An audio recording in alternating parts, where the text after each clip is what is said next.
Adventure riders are always after a boot that can do it all. They want it to be waterproof when it's raining, comfortable for long days on the streets, have enough protection to ride off-road, and of course have a bit of walkability factor to go check out little side trails. Today we're testing the brand new Leatt ADV Hydradri boot to see if it can hold up to all those claims.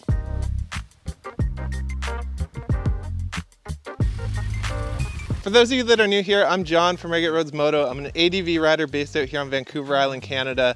I do a ton of riding year-round, in the rain, all the time. Love moto camping, love getting out, and I'm very passionate about gear. When a company claims something's waterproof, I'm gonna test it out and make sure it is, because I ride in the rain so much. Leatt was actually kind enough to send me these boots for testing, so we'll be putting them through their paces, seeing if the claims that they talk about on their website actually hold true, and we'll let you know at the end of the review. Before you get to that, if you enjoy this content, please consider leaving a comment or a like on the video, subscribe to the channel. It all helps us grow so that we can do more of these. Let's go test these boots now. I wanted to start with a quick little overview of exactly what this boot is before we get into the on-road test, the off-road test, walkability, and finally my final thoughts. To start, I want to let you know this is no in-studio review of a perfectly clean boot that's never been used. I've had this out, I've put it through the ringer, I've given it a good test. We're gonna get to that real world testing soon, but I wanted to start with a quick overview of the boot just to let you know what it is, what it does, price, things like that. Then I'll get into on-road testing, off-road testing, walkability, and finally my final thoughts on the boot. So let's get into it. The Leatt 8.5 Hydradri ADV boot is trying to be just that, an ADV boot that can do it all. A lot of the times you get companies overpromise on ADV gear and it just doesn't hold up. It fails on both on-road and off-road sides.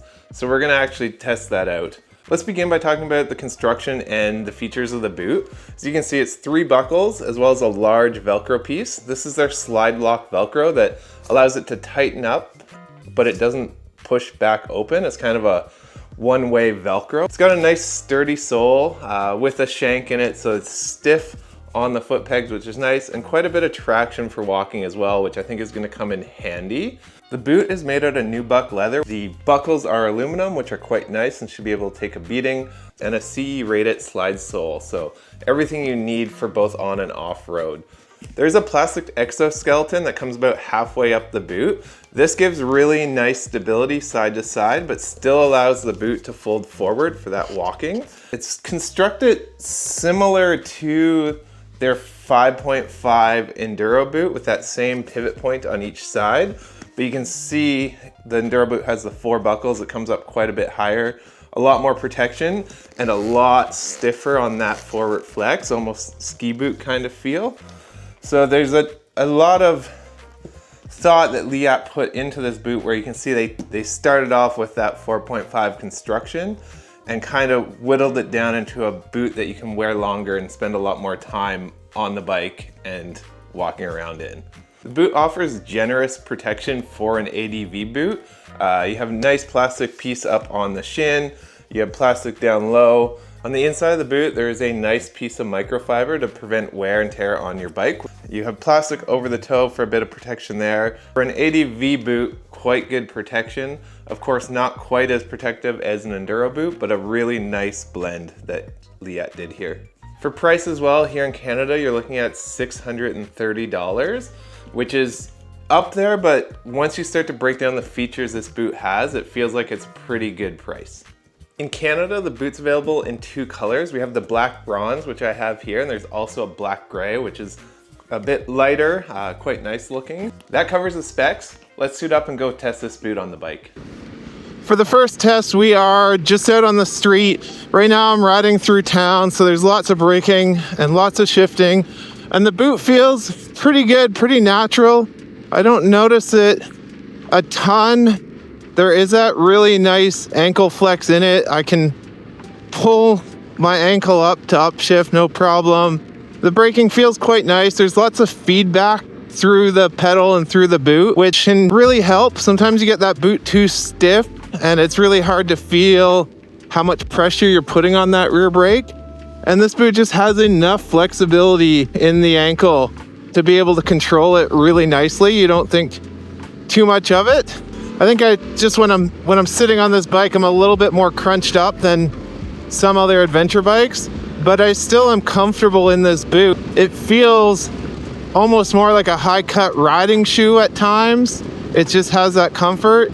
But what I really like about it when we get off-road is going to come into play is that there's lots of side-to-side ankle support. That will offer good protection, good resistance.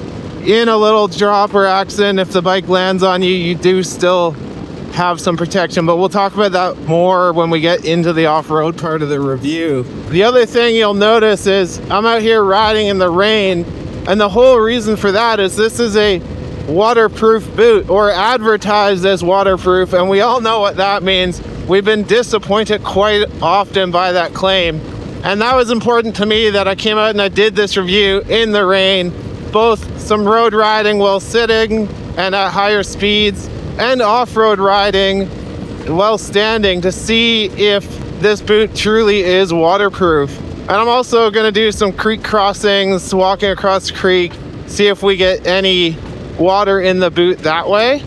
So far it seems pretty good. I don't notice any dampness on my feet or my socks, but I've also just been out and it is raining decently hard.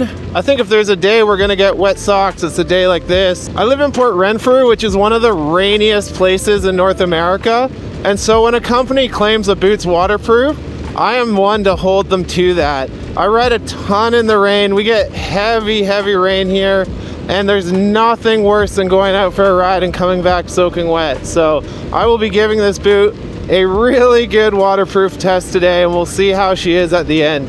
One thing to note is I'm also wearing the Leatt ADV Rally 7.5 pant with this boot. This pant is an in the boot pant, and I find typically to stay dry on a rainy day, you want an over the boot so that water sheds off your pant and then down past the bottom of your boot. But Leatt has this clever Velcro slide system and cuff that's made out of neoprene, and that cinches up tightly around your calf, and they say that keeps the water out. So we'll also see about that towards the end. I would say I'm pretty comfortable with how this boot feels. I can move my ankles around. If you're on a long road ride and you're starting to get restless, you can move. It's not like an enduro boot where you're kind of locked into that ski boot feeling. There's quite a bit of flex and movement, which is really nice, and I can see on long rides how that would just be really comfortable towards the end of the ride. You get that kind of like lock ankle and knee feeling sometimes when your boot's too stiff and you're on a long ride, and I don't think that'll happen with this boot. I did wear it for 8.5 hours last week, mostly road riding through twisties like this, and no problem. My hips were bugging me, but I think that's just part of being a middle-aged man. The toe box on the boot might be a little bit more pulled in and a little tighter than a typical enduro boot, and I think that really helps with shifting. It makes it pretty easy to get that toe under the shift lever. Although, because I do ride with enduro boots often, I have that shift lever high. And I find a lot of new riders will make that mistake. They'll get their first bigger ADV boot and say, oh, well, shifting's too hard, I can't get my toe under. And you do have to make that adjustment. On most bikes, that shift lever is adjustable. And I like having mine actually just up a hair above my foot peg level. And I find that gives me the room to get my toe under. That being said, with this boot, I could probably run that lever a lot lower, but I just have it where I have it because that's what I'm used to and what I like now. But one thing to keep in mind, if you do step up to a bigger boot like this Leatt ADV 8.5, is you may have to adjust your levers. I don't know why, but I chose to wear all waterproof gear except for my gloves, and my fingers are definitely a little bit on the chilly side right now. One other aspect about this boot that's really nice is that forward back ankle flex allows you to get your foot and your toe down quite quickly when you're stopping. And I think we'll talk about this more in the off-road section, but I have had a few people ask me what this boot is like when you got short legs and you're trying to touch, because they've had big stiff enduro boots and they've really struggled with trying to get their foot down. I think it's time we should go find some dirt and give this boot the real test of what it's made for. It is time for my favorite part of this test, the off-road riding. We're here on some gravel forest roads to test out the boot. And right away, I gotta say the boot feels pretty good standing up.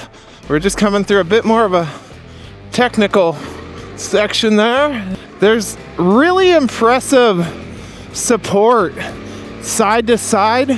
Like it's really interesting what Leatt did, because you have the mobility with your ankle forward and back, but side to side, it still feels almost like an enduro boot where you have that protection, and it also just helps with leverage and foot peg feel, I find.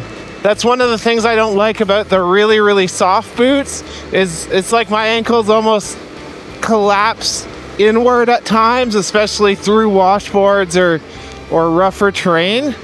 And this boot still has that support.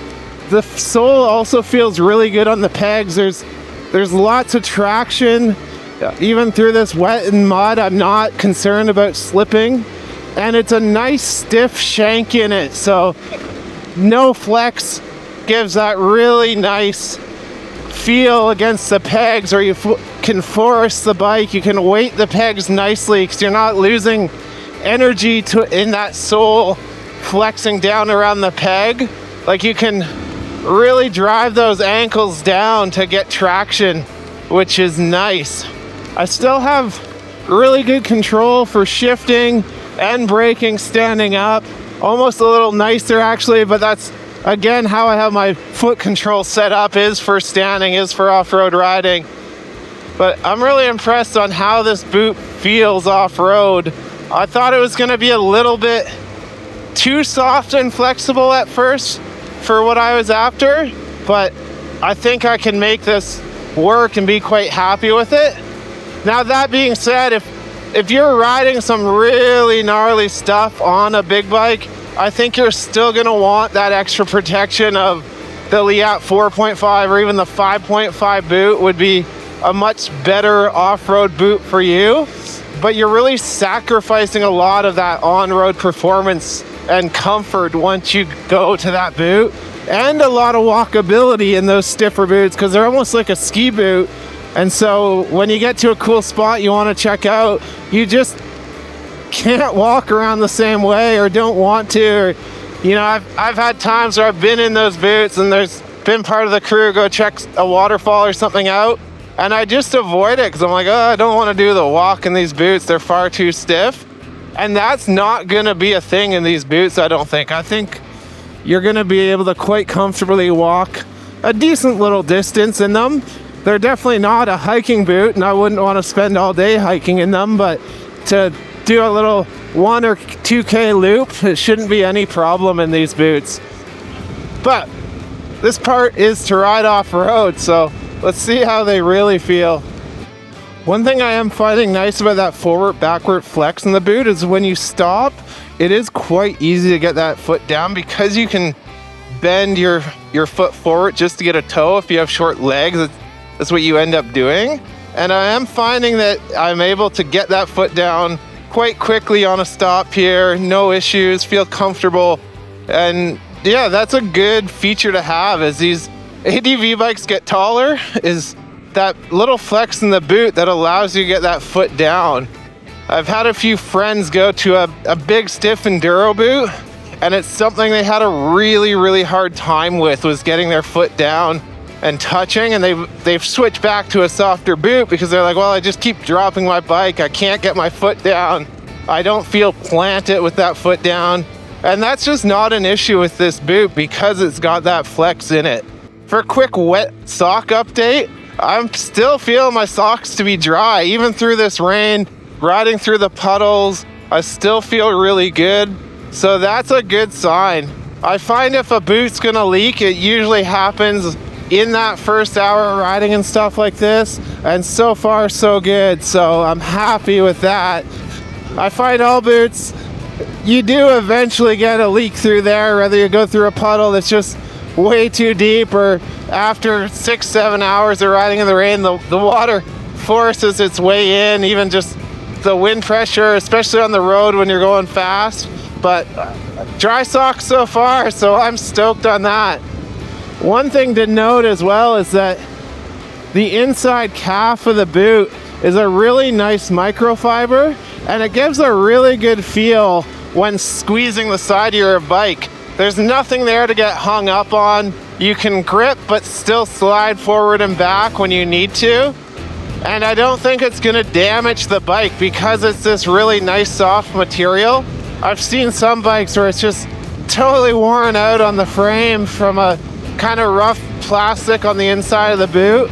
And Leatt thought about that, and that should be really nice. I still run some frame savers on my T7, but not everyone likes doing that, so you'll be fine there. So there's a little hike here as well as a river crossing, which will be a good spot to keep testing out the waterproof aspect of the boot. Let's go see. The trail's beautiful, so I'm stoked to check it out. So first few steps for walking here feel pretty good. Boot's comfortable enough. On the logging road here, just walking normal, no big deal. We're starting to head down a little grassy, muddy slope here, and traction feels pretty good. Oh, we got a tree down across the road, so now we're off-roading. Stuck up on a root.